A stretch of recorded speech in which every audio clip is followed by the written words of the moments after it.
150 years ago, on April 21, 1870, Vladimir Ilyich Ulyanov, alias Lenin, was born. According to many, he was the greatest revolutionary of all times, a man who gave birth to both internationalism and anti-imperialism. It is time to revisit communism. It is also time to ask some basic, essential questions. How is it possible that a system so logical, progressive, and so superior to what is, up till now, governing the world, failed to permanently overthrow the nihilism and brutality of capitalism, imperialism and neo-colonialism? Without any doubt, you have been told many horrifying things about communism, especially if you have been living in the West, or in one of the countries that are fully under the control of the centers of anti-communism, Washington, London or Paris. You have been forced to read, again and again, about Stalinism, the Tiananmen Square massacre, and the Khmer Rouge genocide. You have, again and again, been served an elaborate cocktail of half-truths, outright fabrications, as well as twisted interpretations of the world history. The chances are, you have never been to Russia, China or Cambodia. You haven't done any serious research there. You have been told that Cambodia is the best example of savage communism. You never realized that Pol Pot and his Khmer Rouge extremists were fully supported by the United States, and not by the Soviet Union, and never full-heartedly by China, that they were never actually really communist. I did a detailed in-country research, and even Pol Pot's personal guards told me that they had no idea about communism, and only reacted to the monstrous US carpet bombing of the Cambodian countryside, and to the capital's collaboration with the West. In that period, most people died as a result of precisely that carpet bombing by the use of B-52s, and as a result of a famine. And the famine came after millions of peasants were displaced by the savagery of the bombing, and by the unexploded substances left in the fields, all over the countryside. It never occurred to you that one survey after another, conducted in Russia, still shows that the majority of the people there would like to have the communist Soviet Union back. And even in the former Soviet Muslim majority states, including Kyrgyzstan and Uzbekistan, a tremendous majority of the people I encountered there remembered the Soviet Union era as some golden age, and the so-called Soviet occupation of Afghanistan. I have worked, filmed and reported there, on 3 occasions, relatively recently. Outraged by the ongoing Western occupation of their country, countless Afghan people told me stories, illustrating the contrast between their tolerant, progressive and optimistic socialist era, and the present-day horror, during which their country has sunk to the lowest level in Asia, according to both UNDP and the WHO. I worked in Kabul, Jalalabad, Herat, Bagram. The same stories, and the same nostalgia for the Soviet teachers, nurses, engineers, showered by the relentless Western propaganda. One never really realized how popular the Communist Party of China is in its own country,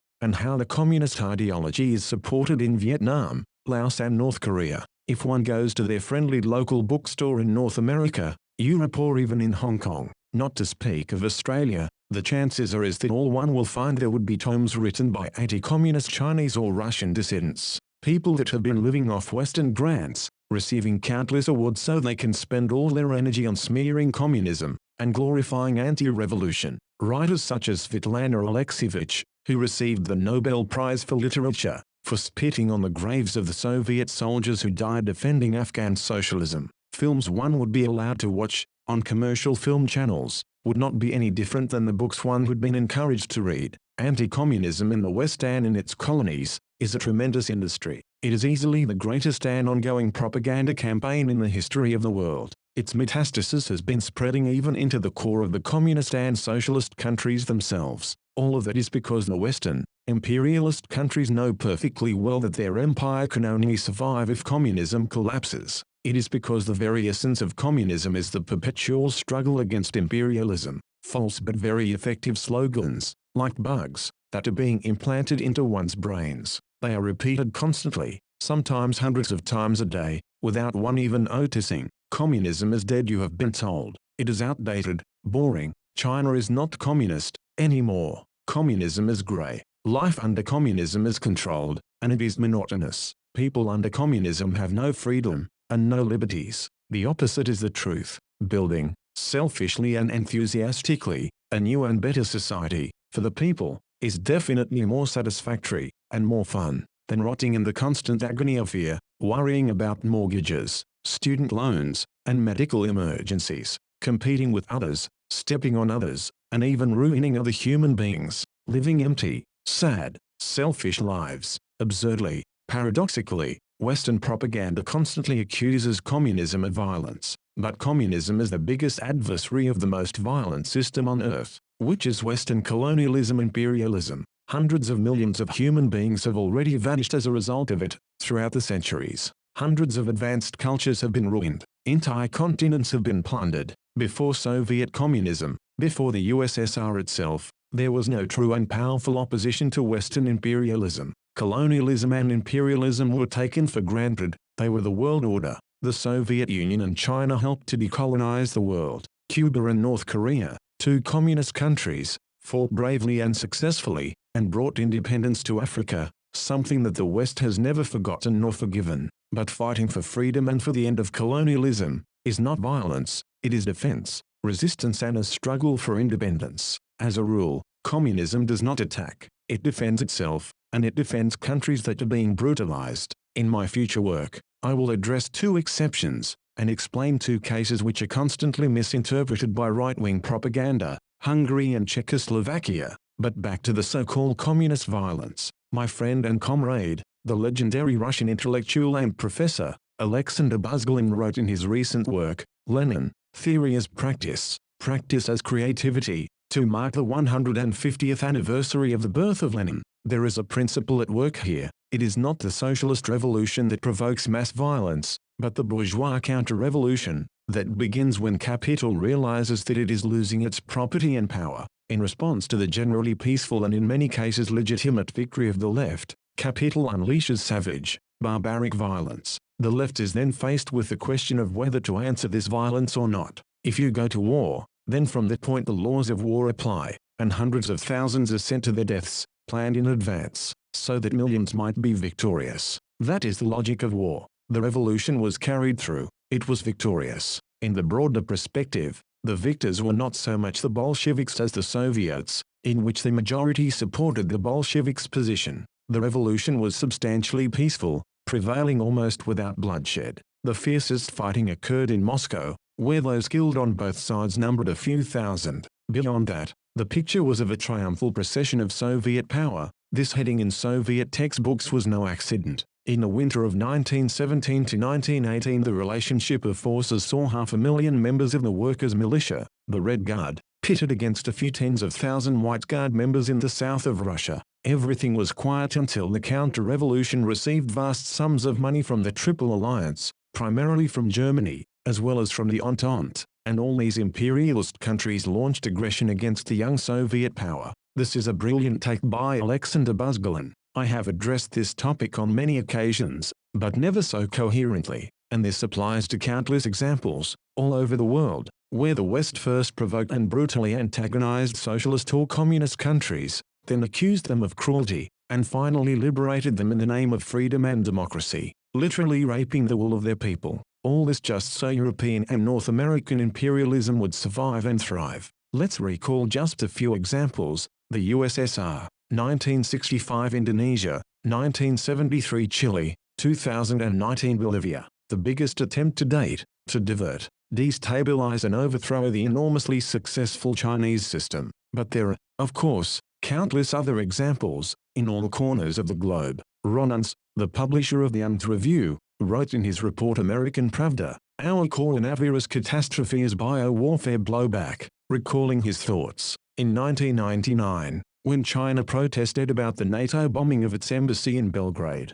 but when I considered that the Chinese government was still stubbornly denying the reality of its massacre of the protesting students in Tiananmen Square a decade earlier, I concluded that unreasonable behavior by PRC officials was only to be expected. Such at least were my thoughts on that matter more than 2 decades ago. But in the years that followed, my understanding of the world and of many pivotal events of modern history underwent the sweeping transformations that I have described in my American Pravda series, and some of my 1990s assumptions were among them. Consider, for example, the Tiananmen Square massacre, which every June 4th still evokes an annual wave of harsh condemnations in the news and opinion pages of our leading national newspapers. I had never originally doubted those facts. but a year or two ago I happened to come across a short article by journalist J. Matthews entitled "The Myth of Tiananmen" that completely upended that apparent reality. According to Matthews, the infamous massacre had likely never happened, but was merely a media artifact produced by confused Western reporters and dishonest propaganda, a mistaken belief that had quickly become embedded in our standard media storyline,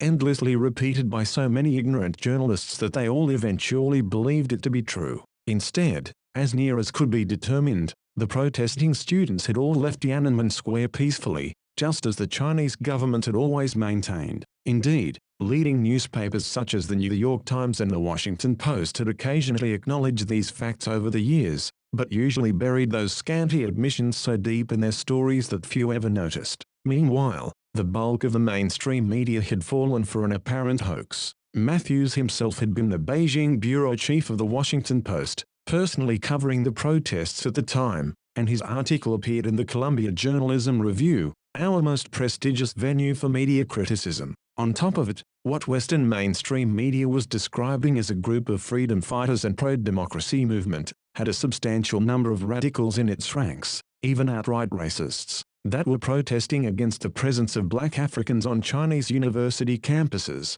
They demanded a ban on their relationships with the Chinese women, and they were fully supported and at least partially funded by the West, simply because of their savage, aggressive, fundamentalist anti-communism. The Chinese government does not even want to touch this subject anymore. They feel that, faced with massive Western propaganda, they cannot get through with their take on the story. In brief, that they have lost the narrative. Now fast forward to 2019 and 2020, Hong Kong. Again, what we are witnessing there is outrageous and extremist anti-communism, fascist protesters that are marching, destroying public property, and attacking the police, all under US, UK and German banners, are hailed by the Western mass media as pro-democracy activists. They are physically attacking the supporters of Beijing. They are paid. They are glorified. I have talked to them on many occasions. They are thoroughly brainwashed. They know nothing about facts. They deny the crimes committed by the British and the US colonialists.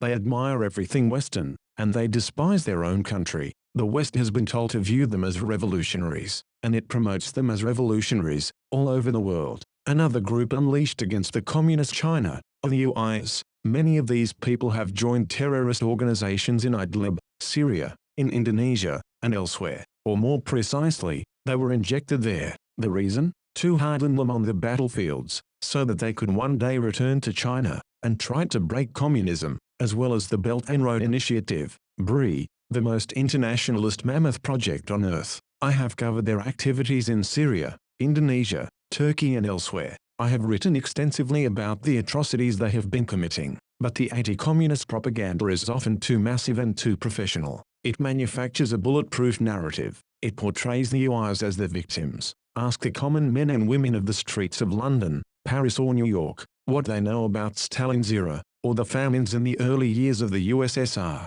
or in communist China. 99.99% know nothing, where these famines took place, or why, but they are absolutely certain that they took place. No doubts whatsoever. No doubts that they happened because of communism. Westerners are intellectually obedient, like sheep. Most of them do not question the propaganda unleashed by their regime. Are they really free? The famine in the Soviet Union actually took place because the young revolutionary country was totally devastated by the Western and Japanese invasions, which tried to break and plunder the country. British, French, US, Czech, Polish, German, Japanese invasions, to name just a few. But ask, for instance, the Czechs, how much they know about their legions that controlled the Trans-Siberian Railroad, on their way from Europe to Vladivostok, plundering, rape, and mass killing. I tried. I asked, in Prague and Pilsen. They thought I was a lunatic. The legions are portrayed as heroic, in their history books,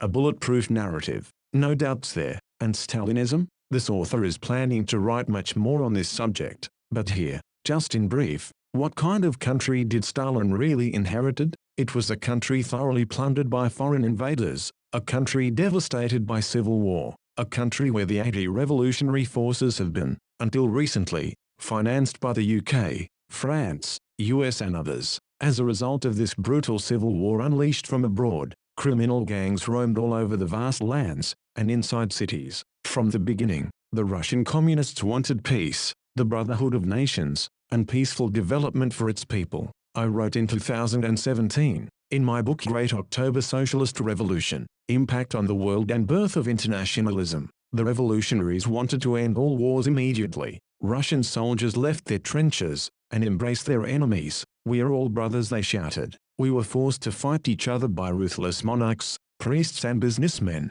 We should battle real enemies, not each other. Proletariat of the world, unite!" But the Western officers and commanders were determined. They forced their men back to the trenches, accusing them of treason, pushing them to the battlefields. Most significantly, the countless foreign invasions were overwhelming of both several major Russian cities and the countryside. As always throughout the previous centuries, the Europeans never thought twice before putting their military boots on Russian soil. In a way, Russia was treated and perceived as a barbaric nation that could be attacked, colonized and plundered at will and without much justification, not unlike all those countless unfortunate nations all over the world, located in South America and Central Asia, in the Middle East, Africa, Asia and Oceania. Many Russians looked like whites, like Europeans, but to the Westerners, they were never white enough, never really part of the culture of the conquerors and plunderers. Russia always had its own soul, its way of thinking and feeling, its distinct manner of acting and reacting. In my book, I revisited the subversion tactics of Western imperialism and militant anti-communism. The essence and strategy of Western imperialist subversion is essentially very simple. Identify all strong and weak points of the country that you are attempting to murder, and try to comprehend its ideology. Study and learn all about its progressive leadership, its plans, and all that the revolution is trying to do for the people, like giving them freedom, equal rights, improved life expectancy, high standards of education, medical care, housing, infrastructure, arts and overall a decent quality of life. Then, attack where it hurts the most, use direct interventions, sabotage, terrorist assaults, or sponsor extremist and even religious fundamentalist groups, in order to spread fear and insecurity to slow down the process of social change and economic growth. Hit so hard that at some point, the democratic revolutionary system will have to react, simply in order to protect its people, their achievements,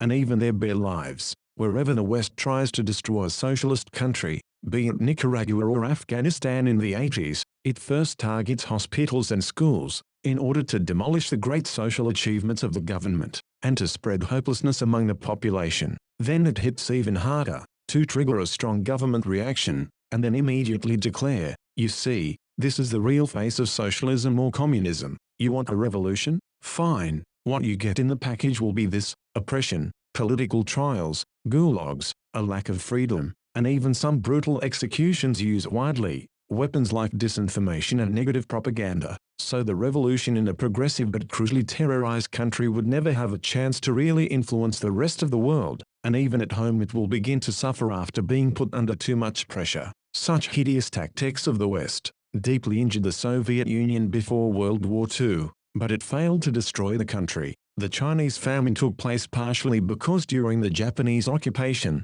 the Imperial Army disrupted the food chain supplies, as well as the system of farming, which had been formed and developed throughout thousands of years. Japan was interested in only one thing: how to feed its troops that were occupying a massive part of Asia. In both cases, Western propaganda made people believe that the real cause for the loss of lives in Russia and China was communism. The brainwashing has been so successful that even in Russia and China, millions of people have been fully indoctrinated by these countlessly repeated lies coming out of the West. But ask in London, whether people know anything about the fact that under the British occupation of India, tens of millions of people died from starvation, victims of the famines triggered by London, for many reasons. One of them being an attempt to lower the population. Over 50 million Indian people, cumulatively, died in these famines, between 1769 to 1943, in British-administered India. Should we, as a result, ban the British political system? I am convinced that we should,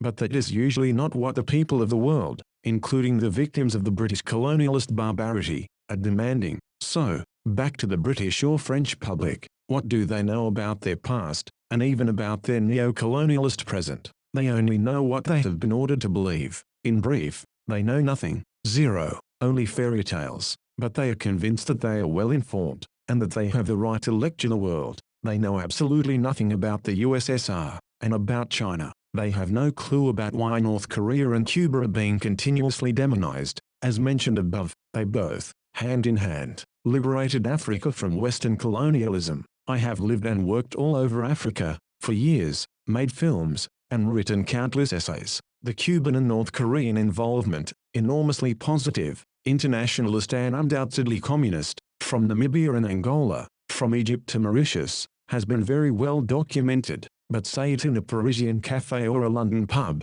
and jaws will drop, blank stares, emptiness. Even that anti-communist left consisting of anarcho-syndicalists and Trotskyists, really mostly British and US brands of pseudo-revolutionaries, knows nothing, or wants to know nothing, about true revolutionary communism. On the 23rd of April, 2020, Brazil de facto quoted the Venezuelan Vice Minister Carlos Ron. It is very interesting in North American culture, to believe in manifest destiny, to think that they have a messianic mission. They believe that their mission is to end communism in Latin America, so they will overthrow Venezuela, Cuba and everything that is red, because all that is red is communist. In Indonesia, an entire failed, miserable and depressing religious state is based on anti-communist dogma. Nobody clearly understands why they are anti-communist, but the more they are ignorant about the subject, the more aggressively they act, banning all communist concepts and lexicon, building anti-communist museums, and producing anti-communist films.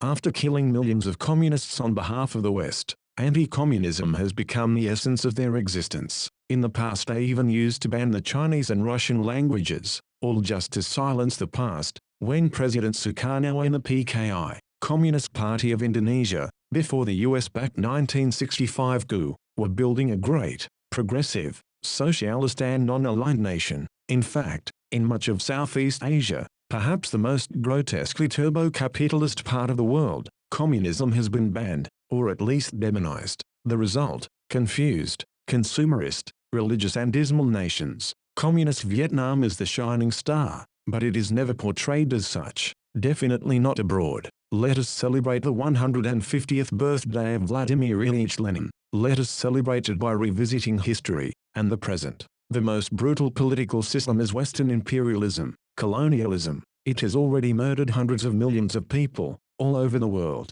This fact should be repeated again and again. The goal of Western propaganda has always been to equate communism and fascism, the two most antagonistic systems in history, in the world. It was the Soviet communist system, which smashed Nazism to pieces, saving the world, at an enormous cost of approximately 25 million human lives. Only Western imperialism can be compared to German Nazism. The two are made of the same stuff. To me, to many of us, communism means the perpetual struggle against Western interventionism, colonialism. In this terrible moment in human history, it is important to clearly understand this reality. If communism were to be defeated, it would be the end of the struggle for freedom. Only the powerful, centralized, ideologically sound communist system can fight and liberate the human race from colonialist shackles, from savage capitalism, and a nihilist empty existence. Propagandists tell you insane lies, that communism is outdated and boring. Don't believe them. It is the most upbeat,